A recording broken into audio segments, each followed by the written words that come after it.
यो गरिबसँग त अब बस्न सक्दिन, बरु केरुसँगै बस्छु।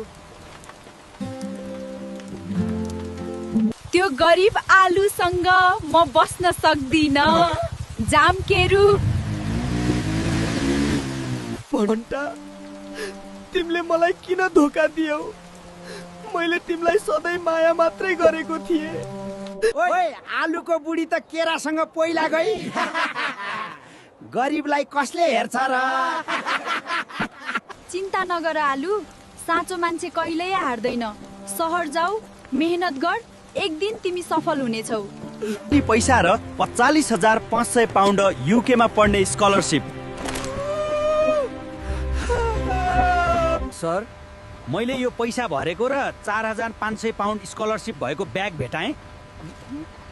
तिमी एकदम इमानदार रहेछौ आलु। यो पैसा र स्कलरसिप तिमी आफै राख। ए, त्यो त आलु हो। कस्तो धनी भएछ। लक्जरी गाडी पनि रहेछ। सरी मेरो माया, मैले ठुलो गल्ती गरेँ, मलाई माफ गर। मेरो माया त काउली हो। हामी दुवैजना अब ट्रान्सिट एडुकेसनबाट सँगै युके पढ्न जान्छौँ।